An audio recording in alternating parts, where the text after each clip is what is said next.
Marcos.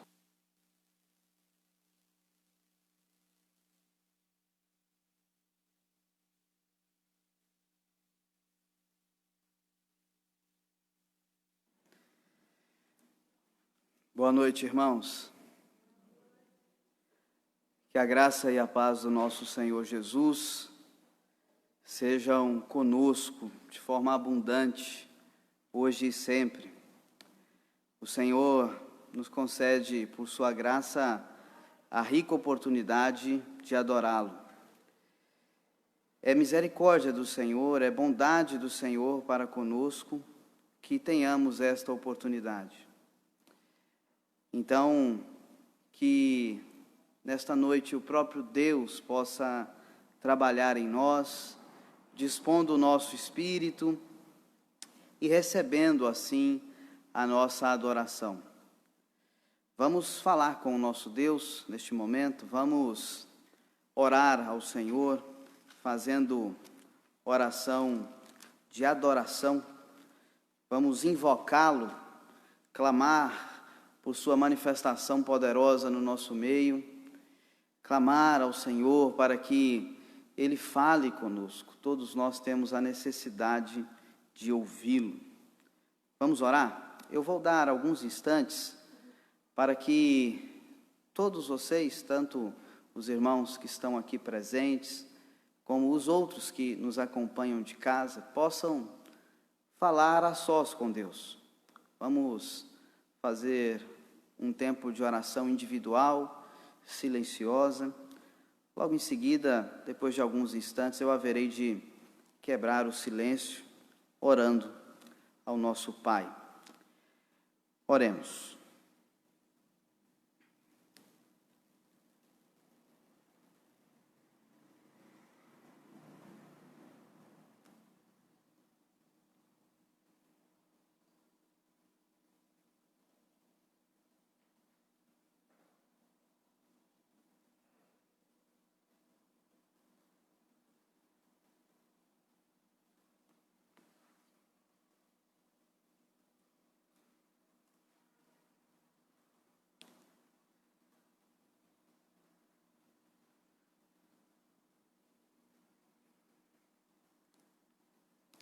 Senhor nosso Deus, nós nos reunimos segundo o Teu mandato para o culto ao Teu santo e bendito nome. Ó Deus, reunidos declaramos aqui a Tua grandeza, o Teu poderio, Tua soberania. Declaramos, ó Deus, que não há outro semelhante a Ti. Declaramos, ó Deus, de peito aberto, que Tu és o único nos céus e na terra, digno de adoração. E temos, ó Deus, o privilégio de adorá-lo, porque o Senhor mesmo nos dispôs para isso. Louvamos o Teu nome santo, porque grandes coisas o Senhor tem feito por nós. Ó Deus, lhe pedimos neste momento que o Teu Espírito haja em nós, dispondo o nosso coração a uma adoração verdadeira. Ó Deus, que o Teu Espírito haja em nós, de maneira que possamos ouvir Tua voz, tanto por meio da Tua palavra lida, como da Tua palavra cantada e exposta. Senhor, recebe nossa adoração e atenta para a nossa grande necessidade de ouvir a Tua voz. Traga, ó Deus, por meio da Tua palavra, consolo, admoestação, despertamento espiritual. Ó Deus, sê propício a nós. Nós oramos em nome do Teu Filho Jesus Cristo. Amém. Irmãos, vamos fazer uma leitura da palavra de Deus, uma leitura breve da palavra de Deus, pois haveremos de ler o Salmo de número 100, que é um salmo pequeno, um salmo de 5 versículos. Salmo de número 100.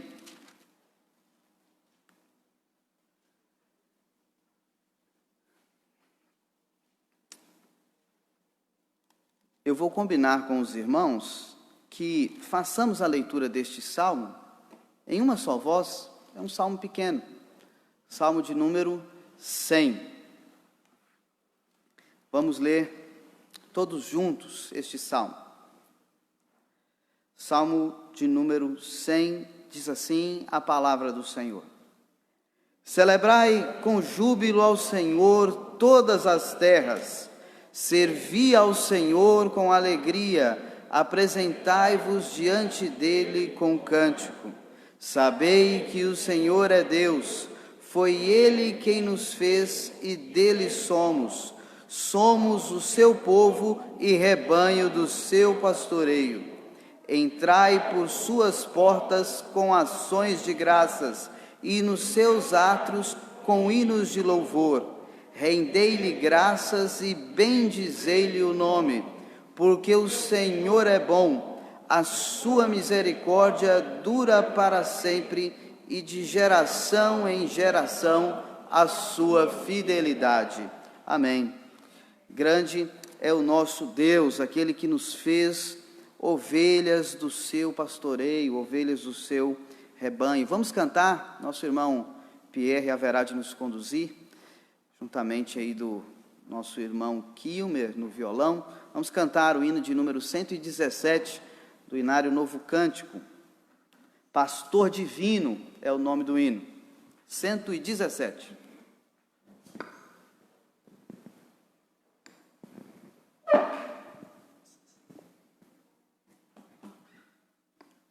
Você que puder, por favor, coloque-se em pé para juntos louvarmos com este hino.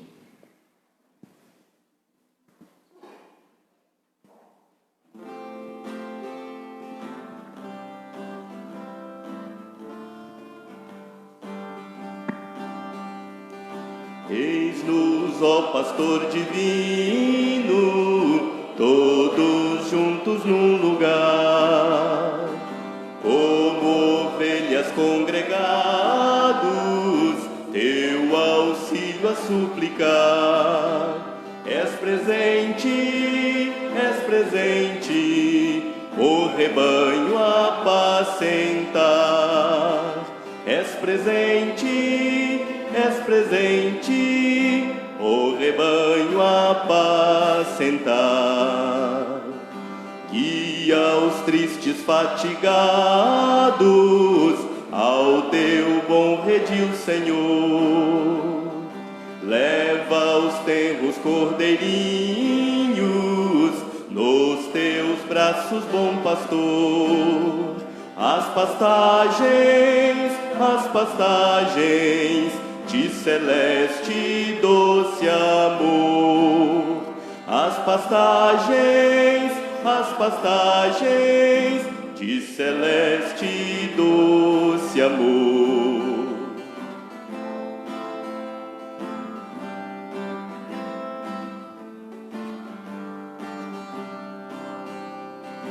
Ó Jesus bondoso, escuta nossa humilde petição. Vem encher o teu rebanho de sincera gratidão. Cantaremos tua imensa compaixão. Cantaremos tua imensa compaixão. Amém. Podemos sentar. Irmãos, vamos ler mais uma porção da palavra de Deus? Abra sua Bíblia, por favor, na primeira carta do apóstolo Paulo a Timóteo. Primeira carta de Paulo a Timóteo, capítulo de número 1. Nós vamos ler do versículo 12 ao versículo 17. Eu farei a leitura e os irmãos acompanhem silenciosamente nas suas Bíblias. Primeira carta de Paulo a Timóteo, capítulo de número 1, do 12 ao 17.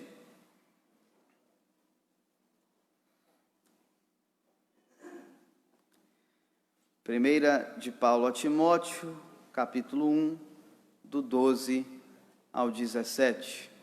Diz assim a palavra de Deus: Sou grato para com aquele que me fortaleceu, Cristo Jesus, nosso Senhor, que me considerou fiel, designando-me para o ministério, a mim que, noutro tempo, era blasfemo e perseguidor e insolente.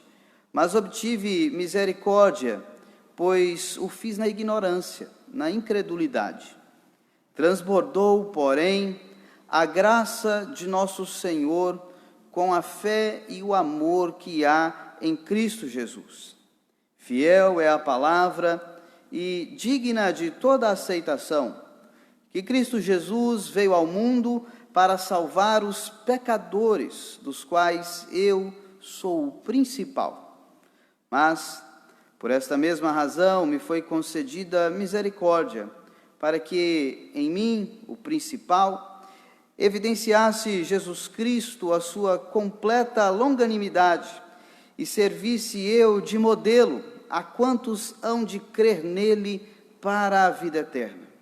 Assim, ao Rei eterno, imortal, invisível, Deus único, honra e glória pelos séculos dos séculos. Amém. Nós estamos diante de uma palavra poderosa na qual Paulo confessa que é um pecador. E, na verdade, ele diz que é o pior dos pecadores. Diante desta palavra, irmãos, nós vamos conscientes de que somos também, como Paulo, pecadores e carentes da graça de Deus, necessitados de confessar ao Senhor os nossos pecados em busca de perdão. Nós, então, diante disto, desta palavra, vamos agora orar ao Senhor, fazendo a Deus oração de confissão de pecados. Eu vou dar alguns instantes para que os irmãos orem a sós, tenham um momento particular, individual com Deus, confessando assim os seus pecados. Eu também irei fazê-lo. E depois de alguns instantes eu quebrarei o silêncio, elevando a voz em oração ao nosso Deus. Oremos.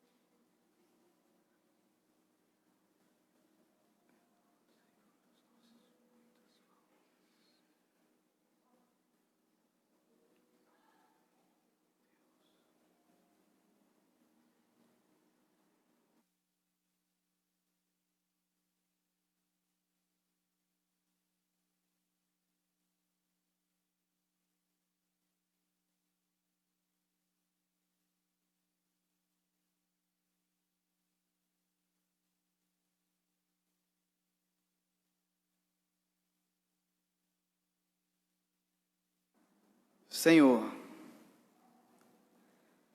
neste momento, de forma muito específica, nós nos dirigimos ao Senhor para reconhecer o contraste que há entre o Senhor e a sua santidade, e de outro lado, nós, pecadores que somos. Ó Deus, nós confessamos ao Senhor as nossas misérias.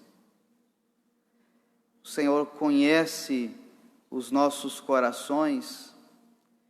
És sabedor, ó Deus, de que temos sentimentos inadequados, iníquos. És sabedor, ó Deus, de que muitas vezes falamos o que não deveríamos falar, fazemos o que não deveríamos fazer e deixamos, ó Deus, de fazer o que deveríamos fazer. Ó Deus, o Senhor conhece aqueles momentos do dia em que a fé nos esvai quase que totalmente. Muitas vezes, ó Deus, somos incrédulos quanto ao Teu poder, quanto às Tuas promessas. Confessamos a Ti nossa miséria, meu Deus, nosso Deus. Perdoa-nos, Senhor, em Cristo Jesus, aquele no qual cremos, aquele em que nós depositamos nossa esperança, aquele que deu a vida por pecadores. Perdoa-nos, ó Deus, por causa da obra do Teu Filho, por causa da justiça do Teu Filho. Lava-nos e nos faz mais alvos do que a neve. Ó Deus, purifica-nos e trabalha poderosamente em nós, inclinando-nos às veredas da justiça, por amor do Teu nome. Ó Deus, nós oramos em nome de Jesus Cristo. Amém. Irmãos, neste momento a equipe de louvor haverá de nos conduzir com cânticos de adoração ao nosso Deus. É momento oportuno também para aqueles irmãos que vieram preparados. Adorem ao Senhor também com seus dízimos e ofertas, depositando-os aqui à frente no gasofilácio. Vamos adorar ao nosso Deus.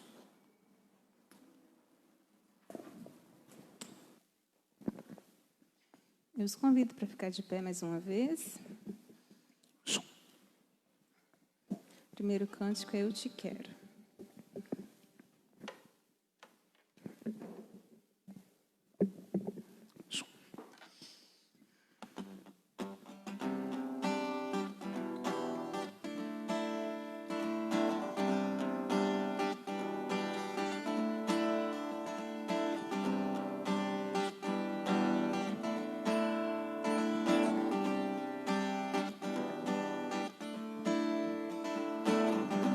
Eu te quero mais do que o ouro, eu te quero mais do que os tesouros, eu te quero mais do que a minha vida, Senhor. Te desejo mais do que 1000 bênçãos, meu anseio é agradar teu coração. Outro bem não possuo além de ti, Senhor. Tu és a porção da minha herança, és o bem maior pra mim. O meu coração não pode mais viver sem o teu grande amor. Eu te quero mais do que o ouro, eu te quero mais do que os tesouros, eu te quero mais do que a minha vida, Senhor.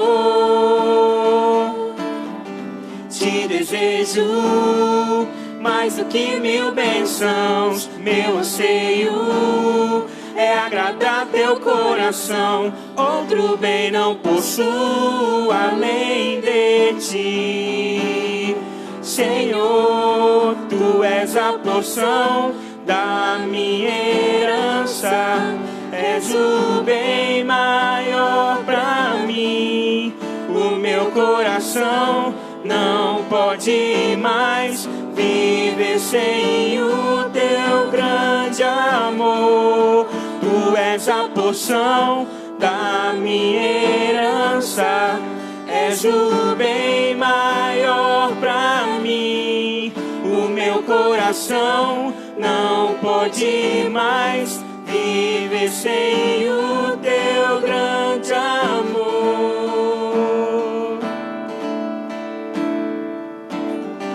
Meu anseio és tu, Jesus, meu anseio és tu, Jesus, meu anseio és tu, Jesus, és tu, Jesus.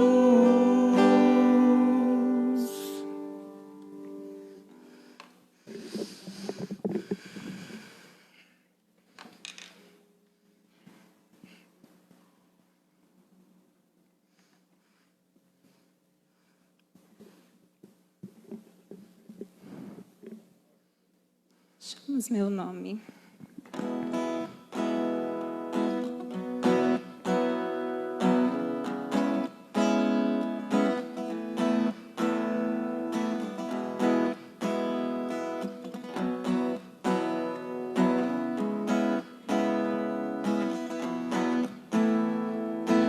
Chamas meu nome, Senhor, bates na porta, gentilmente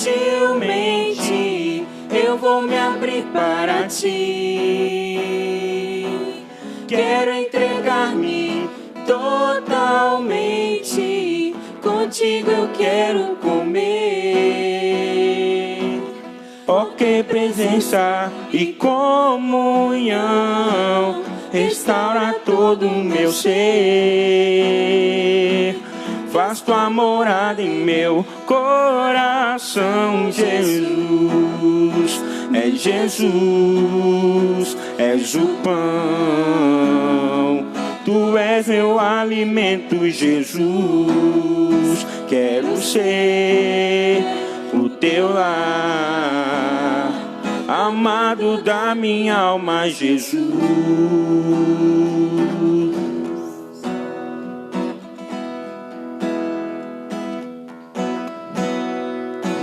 Chamas meu nome, Senhor, bates na porta, gentilmente eu vou me abrir para ti. Quero entregar-me totalmente, contigo eu quero comer. Oh, que presença e comunhão restaura todo o meu ser. Faz tua morada em meu coração, Jesus. Meu Jesus, és o pão. Tu és meu alimento, Jesus. Quero ser o teu lar, amado da minha alma, Jesus. Meu Jesus, és o pão. Tu és meu alimento, Jesus. Quero ser o teu lar, amado da minha alma, Jesus.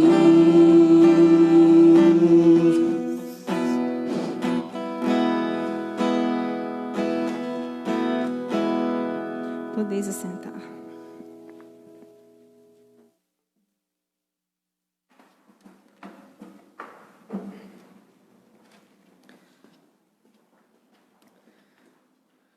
Irmãos, vamos orar? Vamos falar com o nosso Deus. Nós vamos agora à exposição da palavra do Senhor e vamos clamar por sua graça sobre nós neste momento. Pai,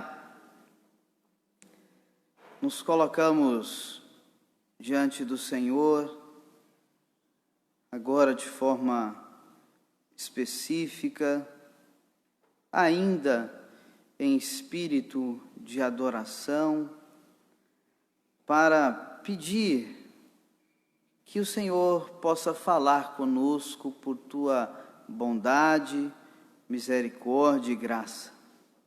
Ó Deus, nós precisamos da tua palavra muito mais do que precisamos do pão. Ó Deus, tua palavra é pão verdadeiro, é sustento, ela gera vida, ela mantém a vida. Somos carentes de ouvir tua voz. Tu sabes, ó Deus, eu também sei, os meus irmãos também são conscientes de que nada de bom pode partir de mim. Ó Deus, dependemos totalmente do Senhor. Fala conosco, em nome de Jesus. Amém. Irmãos, abram as suas Bíblias e, se puderem, mantenham as Bíblias abertas durante a exposição, no Salmo de número 23. Eu pretendo fazer exposição deste Salmo, e há quem diga, e eu concordo, que expor o Salmo 23 é falar do óbvio, não é? É falar do que é muito conhecido.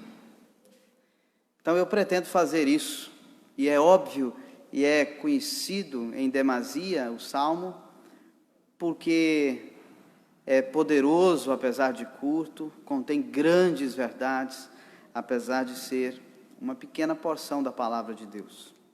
Salmo de número 23.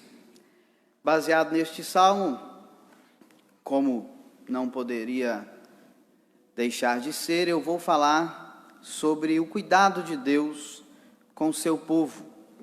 Salmo de número 23, nosso tema é o cuidado de Deus com o seu povo. Diz assim a palavra do Senhor: o Senhor é o meu pastor, nada me faltará.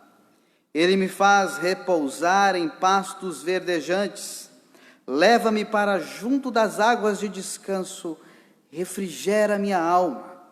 Guia-me pelas veredas da justiça, por amor do seu nome. Ainda que eu ande pelo vale da sombra da morte, não temerei mal nenhum, porque tu estás comigo, o teu bordão e o teu cajado me consolam. Preparas-me uma mesa na presença dos meus adversários, unges-me a cabeça com óleo, o meu cálice transborda. Bondade e misericórdia certamente me seguirão todos os dias da minha vida, e habitarei na casa do Senhor para todo o sempre. Irmãos, este certamente é o salmo mais conhecido de toda a Bíblia. E talvez esta seja a porção bíblica mais conhecida. Para ser ainda mais específico, se nos referirmos ao versículo de número 1, o Senhor é o meu pastor, nada me faltará. Possivelmente estamos nos referindo àquele que é o versículo mais conhecido de toda a Bíblia. Possivelmente. Irmãos, para entendermos este salmo e caminharmos versículo a versículo, meditando aqui nas verdades fundamentais contidas nele, eu gostaria, primeiramente, de fazer algumas observações à guisa de introdução, e observações estas que entendo serem fundamentais para o entendimento do salmo. A primeira questão que eu gostaria que ficasse clara para todos os irmãos é que este salmo está posicionado depois daquele que é o salmo conhecido como o Salmo da Cruz. Ele está depois do Salmo de número 22. O que eu quero destacar com isso?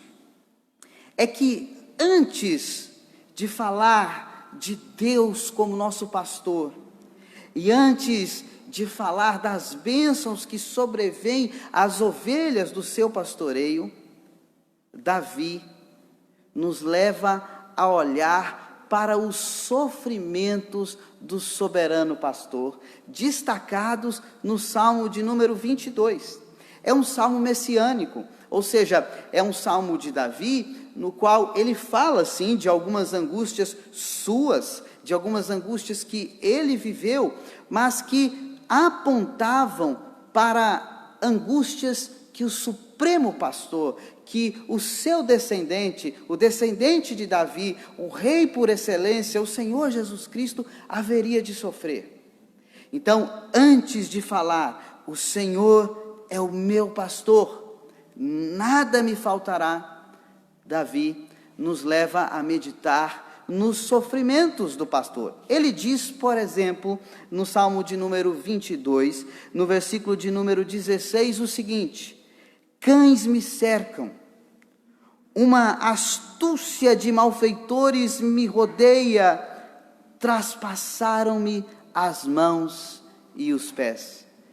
Percebam como é uma referência clara aos sofrimentos de Cristo. Ainda no Salmo de número 22, no versículo de número 18, Davi diz: repartem entre si as minhas vestes, e sobre a minha túnica deitam sortes. Nós sabemos que Jesus Cristo passou por isso, e o versículo de número 1 do Salmo 22, certamente é aquele que fala mais alto acerca da grande verdade de que Davi está, de forma profética, a apontar para o Senhor Jesus Cristo. Por quê? Porque o versículo de número 1 do Salmo de número 22 diz: Deus meu,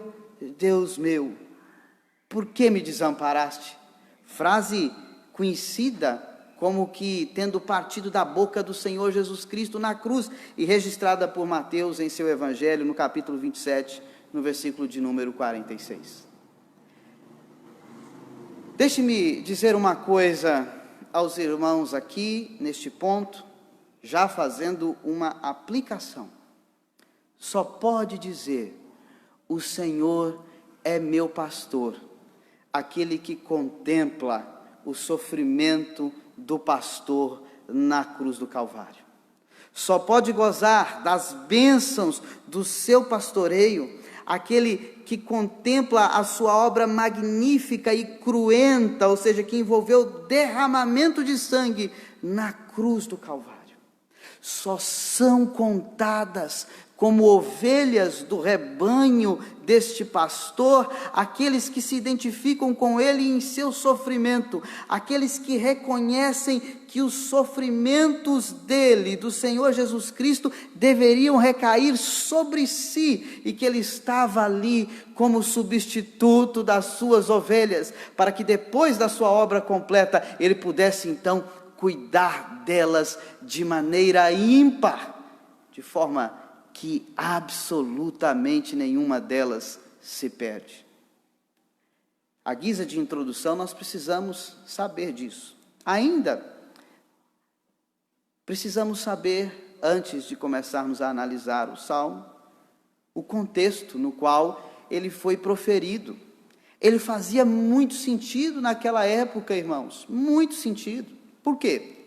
Porque a nação de Israel fora uma nação pastoril, fora uma nação que conhecia de perto o que significa o ofício de pastor e qual é a realidade de um rebanho de ovelhas. Então, o Salmo fazia muito mais sentido para eles do que pode fazer para algumas pessoas que hoje fazem a leitura do Salmo sem conhecer todo o contexto que o envolvia. Falando ainda desta questão do contexto do Salmo, nós precisamos falar que Davi, melhor do que ninguém, conhecia esta realidade. Qual realidade? A realidade do relacionamento entre um pastor e suas ovelhas. Por quê? Porque Davi era pastor de ovelhas. Nós, quando lemos o primeiro livro do profeta Samuel, especificamente o capítulo de número 16, quando Samuel, cumprindo o mandato de Deus, vai ungir um novo rei para Israel, nós vemos que nenhum dos filhos de Jessé estavam aptos, nenhum deles era o escolhido de Deus, a não ser quem? Segundo o versículo 11 de 1 de Samuel, capítulo 16? Davi, o menor, aquele que estava onde? No campo, fazendo o quê? Pastoreando as ovelhas de seu pai. E ele conhecia essa realidade pastoril de forma ímpar, porque ele não era qualquer tipo de pastor. Ele era um pastor excelente. Por exemplo, lendo ainda o primeiro livro de Samuel, quando chegamos no capítulo de número 17, especificamente nos versículos 34 e 35, nós vemos ali Davi diante de Saul, querendo enfrentar o gigante Golias. Saul crendo que Davi seria trucidado pelo gigante. E o que é que Davi diz para Saul? Fazendo aqui uma paráfrase: fique tranquilo, Saul, fique tranquilo. Eu pastoreava as ovelhas do meu pai. E pastoreando as ovelhas do meu pai, para defendê-las, para protegê-las, para guardá-las, eu cheguei a arriscar a própria vida e matei um leão e um urso. O que será, então, para o Deus de Israel, um gigante incircunciso? Davi conhecia a realidade do que era ser um pastor de ovelhas. Vamos agora ao Salmo, vamos analisar o que este homem que vivia neste contexto fala sobre a relação de Deus para com o seu povo, usando a figura da relação entre um pastor e suas ovelhas. Nós temos no versículo de número 1, aquela que é a grande proposição do Salmo, em torno da qual todo o Salmo gira. E a grande proposição é a seguinte: o Senhor é o meu pastor, nada me faltará. Irmãos, este versículo é maravilhoso. Por quê? Ele é maravilhoso porque, primeiro, Deus se permite que Ele mesmo seja mostrado diante do seu povo como alguém amoroso, cuidadoso e zeloso. Isso é condescendência divina, porque Deus é fogo consumidor, Deus é santo, Deus é todo-poderoso, mas Ele é um Deus também gracioso, misericordioso, e nós enxergamos neste versículo, primeiramente isso, condescendência divina. Em segundo lugar, quando olhamos para este versículo, precisamos nos lembrar da realidade do que significa ser uma ovelha, porque se o Senhor é o pastor de Davi, significa que Davi considera-se o quê? Uma ovelha. Ele está dizendo então, irmãos, que ele é totalmente dependente de Deus, porque assim são as ovelhas, totalmente dependentes e submissas aos seus pastores. Sim, totalmente dependente. Elas precisam deles para comer, para beber, até para dar cria. Elas precisam dos seus pastores para auxiliá-las, pelo menos na maioria das vezes. Davi, então, está dizendo que ele é como uma ovelha nas mãos do Senhor, submisso, dependente. Ele está dizendo que ele conhece a voz do seu pastor, porque assim são as ovelhas. Jesus diz isso em João capítulo 10. Ele está dizendo que ele conhece a voz do seu pastor e que ele o segue necessariamente e não segue os estranhos. Então entenda, quando proferimos este versículo, quando o colocamos na porta de casa, não é? No para-brisa dos carros, nós precisamos ter estas coisas em mente. Somos de fato ovelhas, submissos a Deus, entregues a Ele, dependentes dEle. Somos. Davi assim se considerava. O Senhor é o meu pastor, disse Davi. Este é um detalhe também que não pode escapar das nossas vistas quando olhamos para este salmo. Sabe por quê, irmãos? Porque Davi não disse assim: o Senhor é o pastor do seu povo sobre a face da terra, e Ele cuida do seu povo espalhado em todo o mundo. ainda que isso seja uma verdade. Não foi isso que ele disse. Ele disse o seguinte: o Senhor é o meu pastor. Ou seja, ele tem relacionamento pessoal com Deus. Ele o conhece, não só de ouvir falar, mas porque ele é guiado pelo Senhor. Ele é dependente do Senhor. Ele é do Senhor. E o Senhor é dele, irmãos. Nós vivemos em um tempo em que cada dia mais as pessoas sabem falar da experiência que os seus pais tiveram com Deus. E isso é bom, mas nós não devemos parar aí. Mas nós estamos vivendo um tempo em que cada dia mais as pessoas só sabem falar disso, da experiência que os seus pais tiveram, da experiência que os seus avós tiveram. Irmãos, o Senhor, o Supremo Pastor, deve ser o seu pastor, o meu pastor. Nós precisamos nos relacionar com Ele pessoalmente, individualmente, intimamente. E assim nós poderemos dizer como Davi: o Senhor é o meu pastor, nada me faltará. Do que é que Davi está falando quando faz esta afirmação?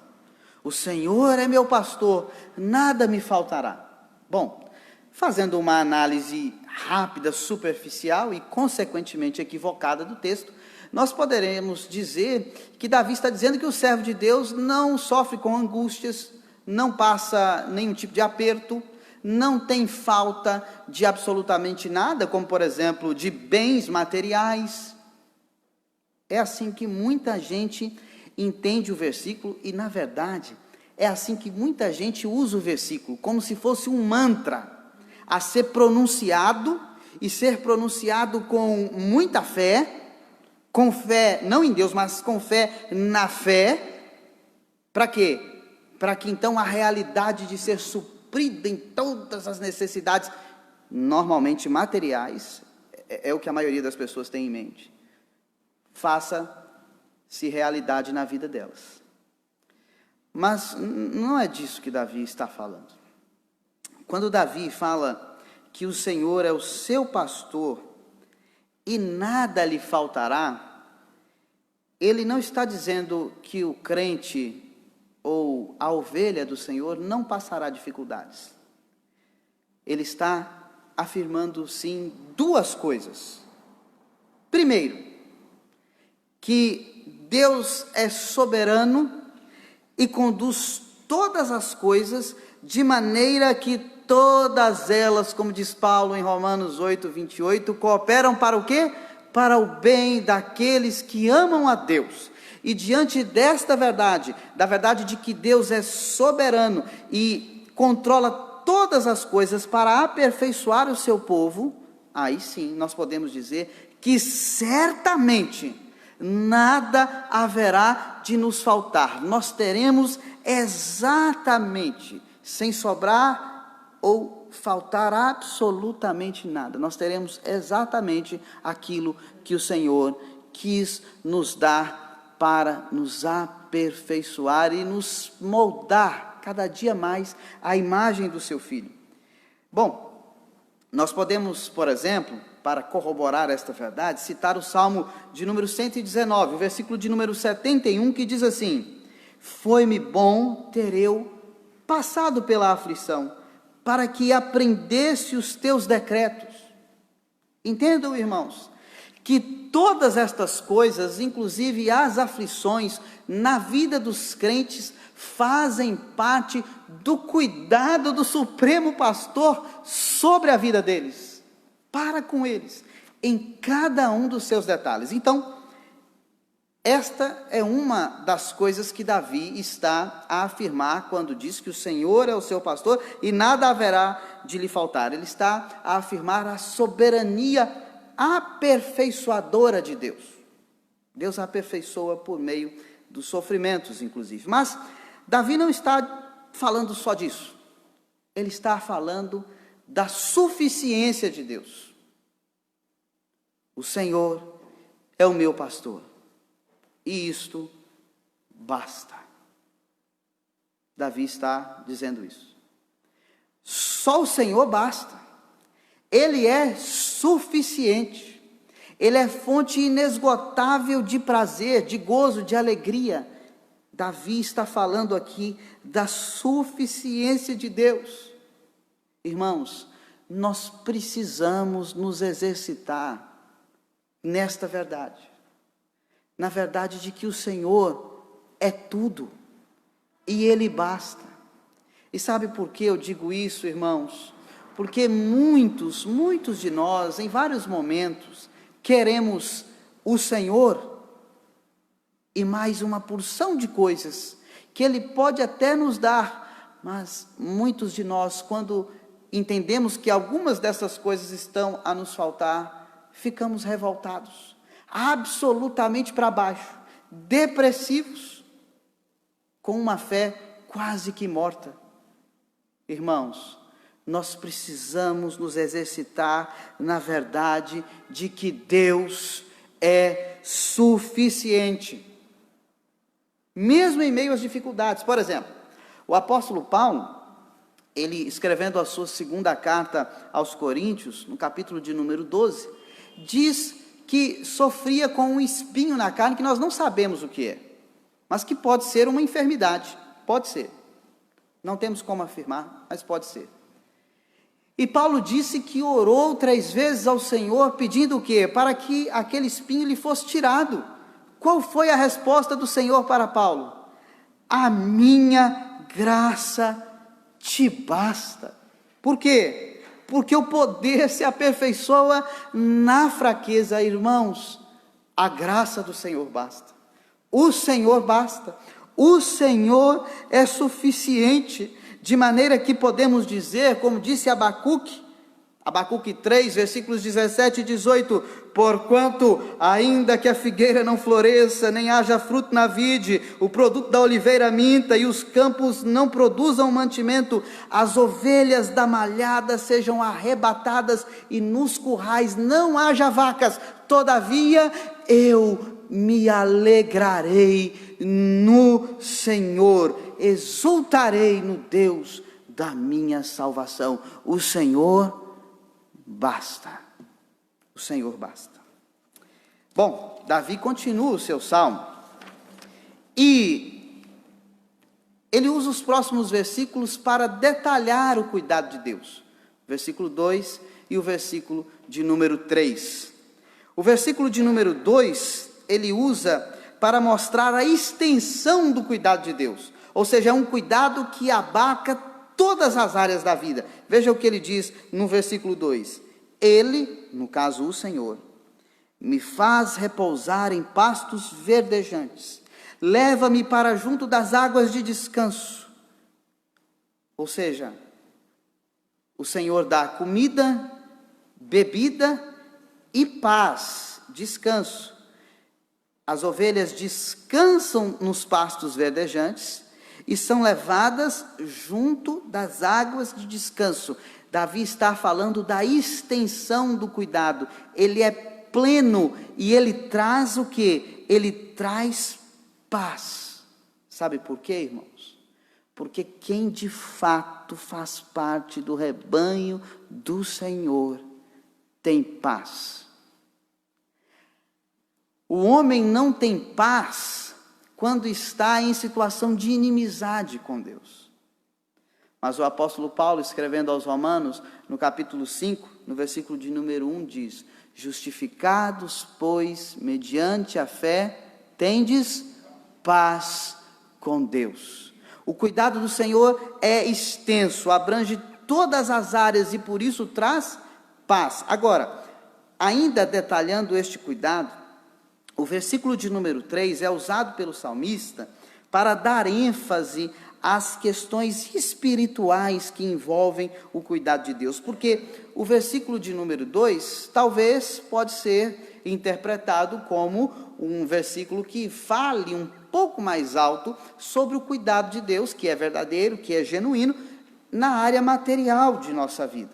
Mas, para não deixar nenhuma dúvida, o versículo 3 é usado especificamente para falar desse cuidado do Senhor no que tange a alma, no que tange o nosso espírito. E o versículo de número 3 diz: refrigera-me a alma, guia-me pelas veredas da justiça, por amor do seu nome. É interessante, não é, irmãos? Muitos gostam de recitar o primeiro versículo do Salmo: o Senhor é meu pastor, nada me faltará. Mas será que há refrigério na alma de todos que recitam este versículo? Será que todos os que recitam este versículo estão de fato seguindo ao Supremo Pastor em veredas de justiça? É marca do crente, é marca da ovelha do Senhor. Elas são guiadas por Ele, necessariamente elas são guiadas por Ele, elas não seguem outro, e o texto está nos dizendo que Ele não tem a menor dúvida quanto a por onde é que Ele vai nos guiar, Ele não tem a menor dúvida quanto a qual é o caminho que Ele nos fará trilhar. São veredas de justiça, de santidade. Nós não estamos falando de perfeição, mas estamos sim dizendo que as verdadeiras ovelhas do Senhor se importam em glorificá-lo em caminhos justos, em caminhos retos, até porque é por estes caminhos que estas ovelhas são guiadas por Ele. Eu quero citar aqui alguns versículos de João 10. Preste atenção, o versículo de número 27 diz o seguinte: é o próprio Cristo falando, usando esta figura, ovelhas e pastor. Ele é o supremo pastor, e ele diz o seguinte: as minhas ovelhas ouvem a minha voz, eu as conheço e elas me seguem. Os irmãos compreenderam? Ele não diz que as suas ovelhas de vez em quando ouvem a sua voz. Ele não diz que algumas das suas ovelhas o seguem. Não, as minhas ovelhas fatalmente, necessariamente ouvem a minha voz. Eu as conheço e elas me seguem. E falando desse aspecto da santidade na vida do crente, o versículo de número 5 de João 10 é muito significativo, muito forte, porque ele diz o seguinte: mas de modo nenhum, é Jesus falando, ainda usando esta ilustração do pastor com as suas ovelhas para se referir ao seu relacionamento com o seu povo. Mas de modo nenhum seguirão o estranho, antes fugirão dele, porque não conhecem a voz dos estranhos.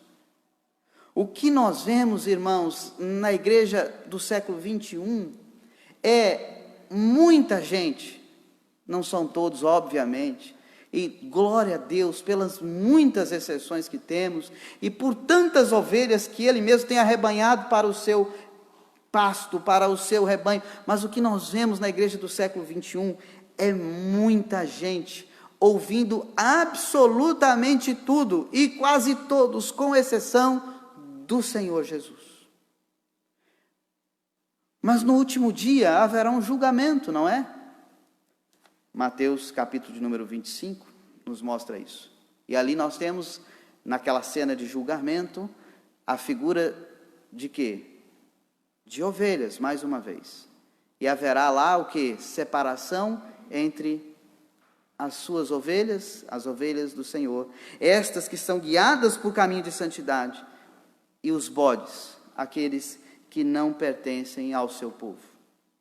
E veja, por que é que Deus faz isso? Por que é que Deus redime o seu povo e santifica o seu povo? Tem uma explicação aí no versículo de número 3. Por amor ao seu próprio nome. É isso mesmo, irmãos. Ele nos usa, ele usa a poderosa obra redentora e santificadora que ele faz em nós para a glória do seu próprio nome, ou por amor de si mesmo, do seu próprio nome. Assim, a sua graça é revelada ao mundo, o seu poder de transformar pecadores em homens inclinados à santidade é expresso ao mundo, a sua glória é poderosamente revelada em nós, por meio daquele que é o soberano pastor das ovelhas. Bom, o Salmo continua, e o versículo de número 4 mostra que Davi, como eu já expliquei, certamente reconhecia que as ovelhas do Senhor passavam por aflição. Veja o que ele diz: ainda que eu ande pelo vale da sombra da morte, não temerei mal nenhum, porque tu estás comigo, o teu bordão e o teu cajado me consolam. O que é que Davi tem em mente aqui?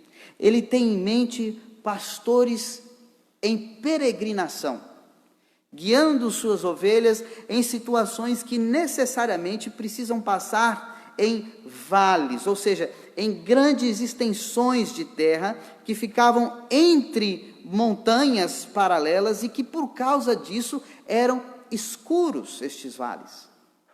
Por causa desta escuridão, por causa de ser um lugar com uma quantidade menor de luz, era sempre um lugar perigoso. Era um lugar perigoso porque, até mesmo em função de suas características geográficas, abrigava em fendas, em cavernas, às vezes salteadores, que esperavam, muitas vezes, pastores passarem. Para quê? Para que eles fossem, então, roubados, para que o rebanho fosse roubado, para que os bens dos pastores fossem roubados. E, como o versículo nos aponta, quem sabe, é o que acontecia em muitas situações, para que estes pastores, então, fossem mortos por meio da crueldade dos saqueadores. Assim, o saque seria mais fácil de ser realizado, não é? Só que o que Davi diz neste versículo do Salmo 23 é que mesmo nestas situações, quando ele tiver que passar por vales escuros, quando ele tiver que passar em sua vida por situações de tensão, enfermidades, seja quais forem os problemas, e quem sabe até situações onde a morte está acampada ao seu lado, ele não temerá. Por quê? Porque tem gente ao seu lado, tem gente com ele. Quem?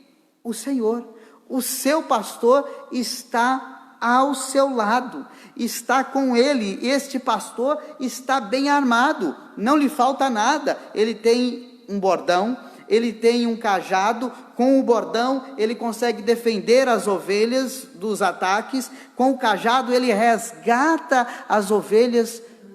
Ele é todo poderoso, o seu pastor. O nosso pastor é todo poderoso. Nós nada temos que temer, irmãos.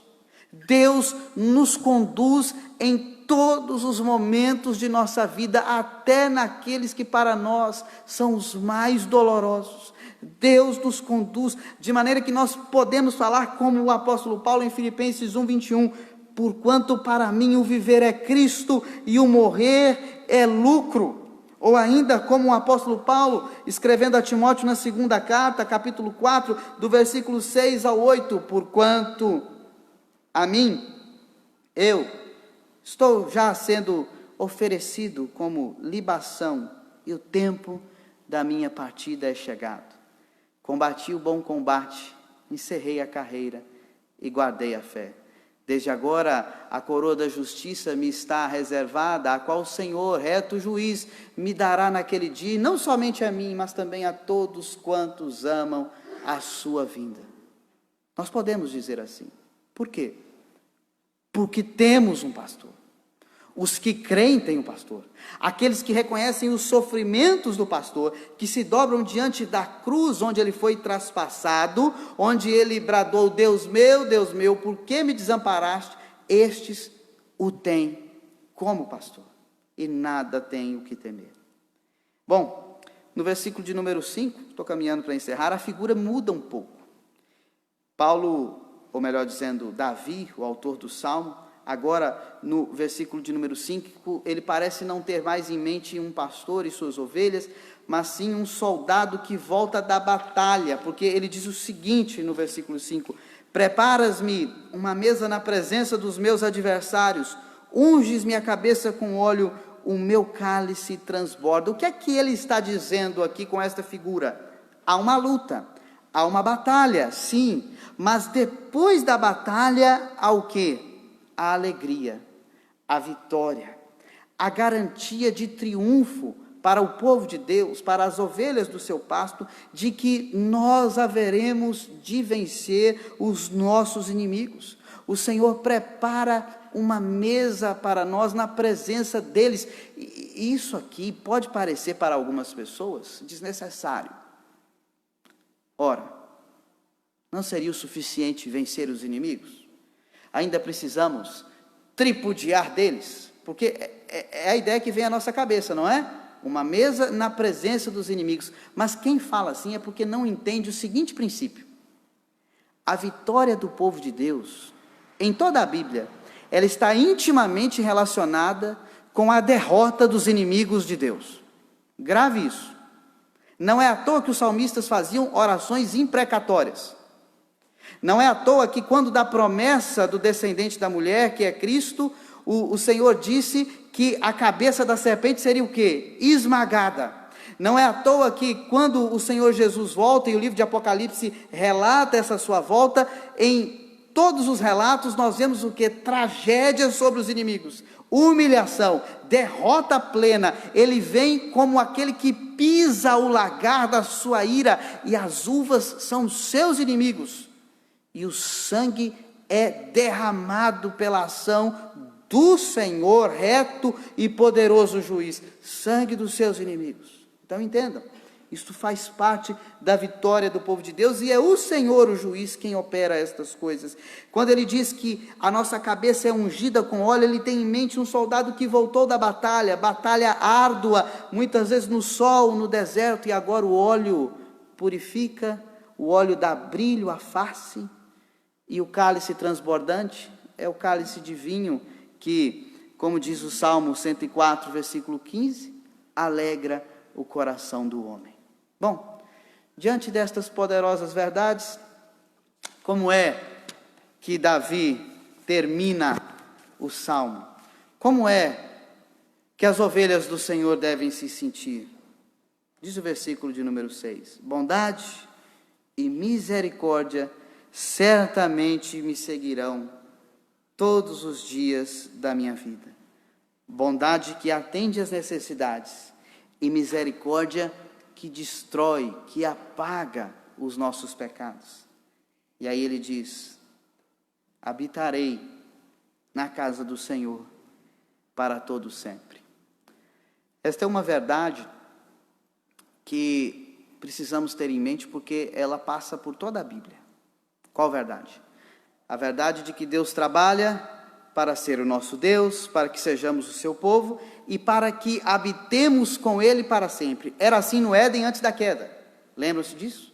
Moisés é levantado como libertador de Israel, e ele constrói o quê? Um tabernáculo, que era símbolo da presença, da habitação de Deus no meio do seu povo.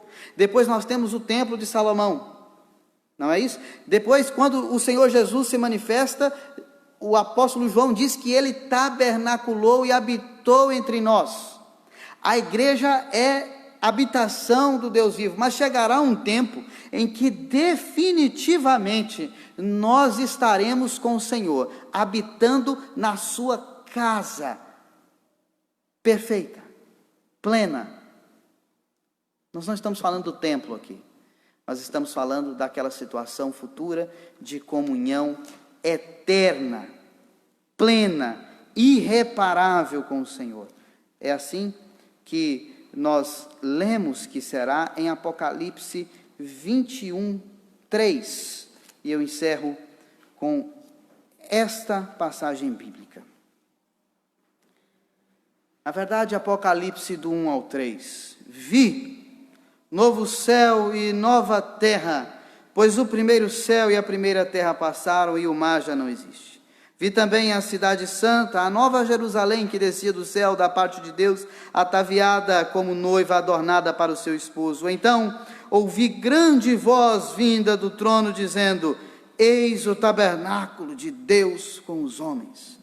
Deus habitará com eles. Ele já habita hoje, mas João está falando de uma habitação perfeita. Ele está falando da plenitude desta promessa cumprida. Deus habitará com eles. Eles serão povos de Deus e Deus mesmo estará com eles. É isto que nós aguardamos, irmãos, enquanto estamos nesta peregrinação de soldados em batalha, nesta peregrinação como ovelhas submissas ao Supremo Pastor. Estamos seguros porque Ele cuida de nós, estamos certos de que Ele está sempre conosco e nos conduzirá a uma situação de gozo inefável, inalterável, eterno, para a sua própria glória.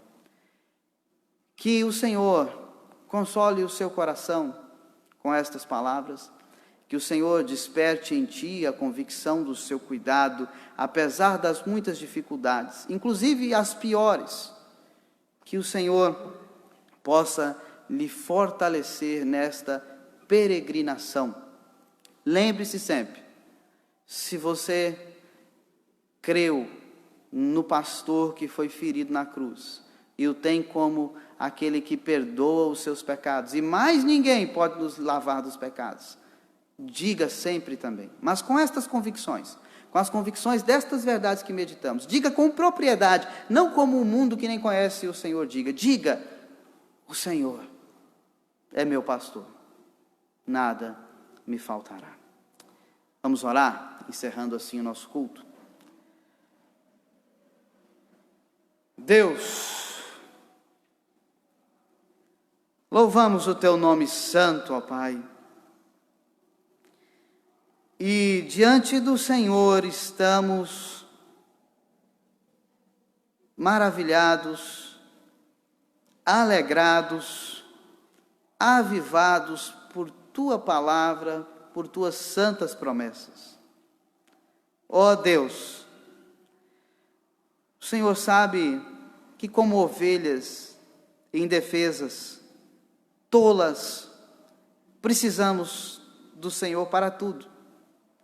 Ó Deus, eu lhe peço, cuida de nós, como o Senhor prometeu que haverá de cuidar. E trabalhe em nós, ó Deus, para que entendamos este cuidado, para que valorizemos este cuidado. Ó Deus, nos dê fé, mesmo nas piores circunstâncias, mesmo no vale da sombra da morte. Lembre-nos, ó Deus, de que estamos como soldados em batalha, mas o Senhor haverá de nos receber da batalha com alegria e com gozo perene. Ó Deus, conforta o coração do teu povo, abençoa a tua igreja espalhada sobre a face da terra. Recebe, ó Deus, nosso culto. Abençoa, Senhor, nossa semana. Eu oro por mim e por todos os meus irmãos, os que aqui estão e também aqueles que não estão. Rogamos as bênçãos do Senhor sobre a vida de cada um deles. Ó Deus, que o Senhor lhes abençoe no trabalho, que o Senhor lhes abençoe nos estudos, ó Deus, que eles sintam, entendam, saibam de fato que o seu cuidado, ó Deus, é grandioso, pleno, extenso, total para com eles. Ó Deus, tudo colocamos nas mãos do Senhor. Em nome de Jesus Cristo, Supremo Pastor, é que nós oramos. Amém. Irmãos, encerrado assim o nosso culto, eu quero dar um aviso. E eu preciso olhar aqui qual é o aviso, porque iam me mandar o aviso no WhatsApp. Quando eu cheguei e me falaram do aviso, eu falei, me mande, eu darei, mas vou descobrir qual é depois do culto. Estava já em cima da hora. Mas o aviso é o seguinte, irmãos. é um aviso da Lisandra, especificamente. Ela pediu ao Marcos, não é, Marcos? Para que nós comunicássemos isso à igreja. Eu falo que é um aviso da Lisandra, mas, na verdade, poderia dizer que é de toda a equipe da cozinha que tanto tem abençoado aí a nossa igreja. É o seguinte, dia 9, nós temos um almoço. Na verdade, eu acho que presencialmente não, só venda, como nas outras ocasiões, nas duas últimas, não é que tivemos, já durante a pandemia. Então, quando eu digo que teremos um almoço, entendo, nós teremos venda de alguns marmitex aqui. Os marmitex são de tropeiro, e nós temos aqui o valor que será de R$12 para o marmitex de tropeiro. E tem aqui algumas especificações. Eu acho que, para que eu não gere nenhuma confusão, como pelo menos para mim não está muito claro aqui, é melhor então que eu não tente especificar aqui algumas questões. A menos que a Lisandra queira me dizer aí. Quer que eu seja mais específico, Lisandra? Eu estou com uma dificuldade de entender aqui. É R$12 o marmitex de tropeiro.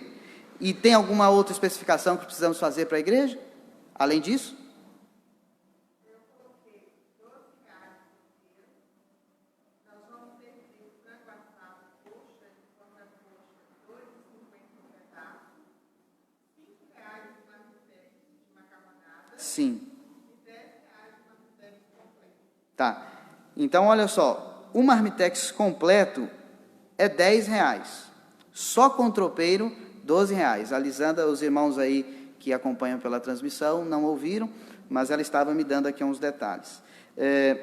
O marmitex de tropeiro será R$12, o marmitex completo R$10, não é? O marmitex de macarrão R$5 e coxa e contracoxa assada, R$2,50 o pedaço, para ser acrescido ao marmitex, é isso? Ou para comprar separadamente? Para ser acrescido? Não, pode comprar separadamente. Para comprar separadamente, né? Porque pode haver o caso de que algum irmão queira comprar somente isso, não é? Enfim, irmãos, é isso. Estes almoços, eles são sempre com a finalidade de movimentar nossa igreja, de que tenhamos comunhão, de que possamos ver uns aos outros, ainda que nós não estamos tendo os almoços aqui presencialmente. Então, se você tiver a oportunidade, passe aqui, pegue o seu marmitex, a renda sempre é revertida para benefício da própria igreja. Os irmãos que acompanharam durante o ano passado, tudo que foi feito ali na cozinha, enfim, né, os benefícios são sempre muitos. Que Deus em Cristo abençoe a todos, então, e dê a todos uma ótima semana, em nome do Senhor Jesus.